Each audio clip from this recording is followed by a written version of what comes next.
இன்றே டவுன்லோட் செய்து உங்கள் ஃபேவரட் ஷோக்களை என்ஜாய் பண்ணுங்க. என் தம்பி ஒரு பொண்ணை லவ் பண்றானா? உங்க அக்கா கிட்ட சொல்லி இந்த நிச்சயத்தை நிறுத்த சொல்லியிருக்கான். ஆனா அப்படி நடந்தா நாம 2 பேரும் சேர முடியாம போயிடுவோம்னு சொல்லி நமக்காகத்தான் நிச்சயத்தை நிறுத்தாம மோதிரத்தை மாத்திக்கிட்டாங்களா? இசை இஸ் ரியலி கிரேட். இசை இல்லைன்னா நம்ம நிச்சயதார்த்தம் நடந்திருக்காது. நீயும் நானும் ஒன்னா சேர்ந்திருக்கவே முடியாது. இப்ப சொல்றேன் கேட்டுக்கோ. உங்க அக்கா இசைதான் எங்க வீட்டுக்கு மருமகளா வரணும். எனக்கும் அதுதான் ஆசை. ஆனா விஷால் வேற ஒரு பொண்ணை லவ் பண்றதா சொல்றீங்களே? அது தெரியல. ஆனா எங்க அம்மா விஷாலுக்காக முடிவு பண்ண பொண்ணு இசைதான். எங்க அம்மாவுக்கு பிடிச்ச பொண்ணும் இசைதான். ஏற்கனவே காதலுங்கிற பேர்ல எங்க பெரியப்பா எங்க பெரியம்மாவை கூட்டிட்டு போய் கல்யாணம் பண்ணி குடும்பம் பிரிஞ்சு எங்க வீட்டுல என்னென்னமோ நடந்துருச்சு. இப்போ என் தம்பி லவ் பண்ற அந்த பொண்ணுனால எங்க வீட்டுல எந்த பிரச்சனையும் வந்துடக்கூடாது. எங்க குடும்பம் சந்தோஷமா இருக்கணும்னா அதுக்கு இசைதான் இந்த வீட்டுக்கு மருமகளா வரணும்.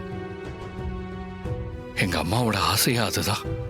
எங்க அம்மாவோட வார்த்தை தான் எங்க வீட்டுல எப்பவுமே ஃபைனல். அதை மீறி எங்க வீட்டுல யாருமே நடக்க மாட்டோம்.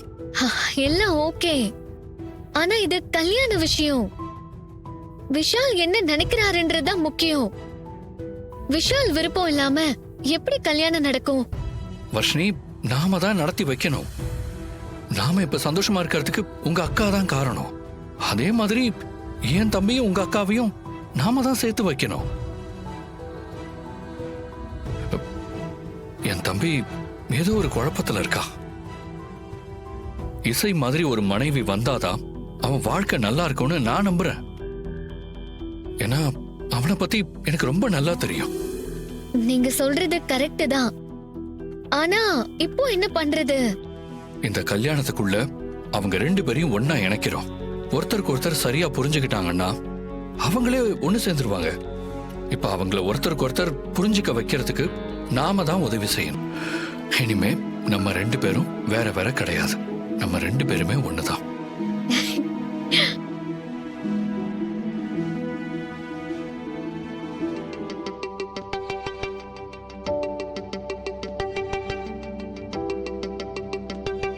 சோ நமக்குள்ள தேங்க்ஸ் எல்லாம் வேண்டாம். Only love.